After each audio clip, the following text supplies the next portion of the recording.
Now, how do you comfort a woman who watched her husband die helplessly? Tough, I guess. This was the situation faced by 34-year-old Victoria Akidimah, who called for help, panting and watching her husband gasp for breath in the hospital until he died. Health correspondent Jacqueline Ogo has details. It was 4 a.m. on the 2nd of January, just one day after the breaking of the dawn of the new year 2020.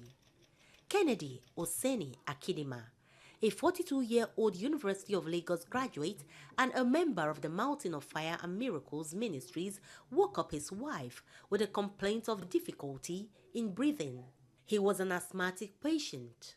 After calling the doctor ahead, his wife linked up with a neighbor to get him to the private hospital he sometimes used.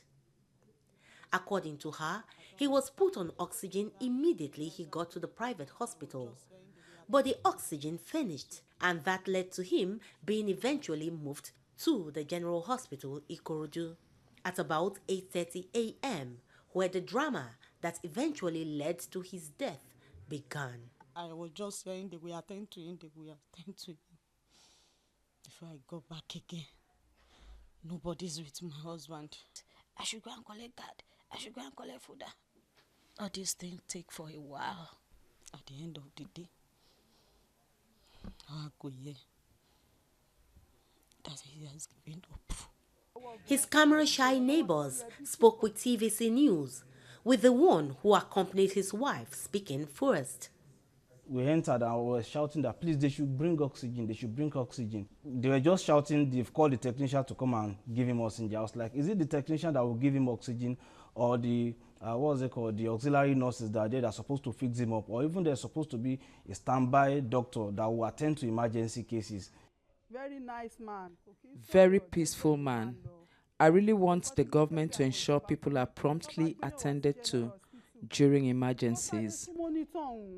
His widow, Victoria Akidimah, a preschool teacher, now left with 3 kids between the ages of 10 and 4, and a widowed mother to care for, believes that if her husband was promptly and compassionately attended to for the 2 hours he was at the General Hospital, gasping for breath, he would have survived. Adibin, they have attended to us from the car. You know, this is between life and death. How will you be telling me to go and be looking for card, folder, before you can save a life? With these allegations made, TVC News headed for the General Hospital, Ikorodu, to hear the side of the hospital's management. We met the relatives of some patients who were also complaining. My husband is having complaint. I was telling them that this man is having complaint. He's having inching in his tummy. I was telling them that they should come and attend to him. They did not answer me. No one of them answered me. Instead of that, they were making jest of me. The chief medical director, Fumi Bankole, said she would not be able to talk to us on camera due to civil service rules that she must obey. Speaking of camera, she said investigations have begun. She also advised patients and relatives who come into the hospital at any time to take note of the hotlines to make complaints promptly if they sense any form of poor handling. But back in the home of the Akidimahs, the pain from the sad loss is still very deep. These lovely children have been rendered fatherless.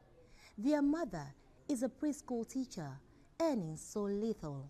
One good Nigerian with potentials has gone again. The very strong reason why the government must address speedily inadequacies in the health sector. Jacqueline Ogo, TVC News, Lagos.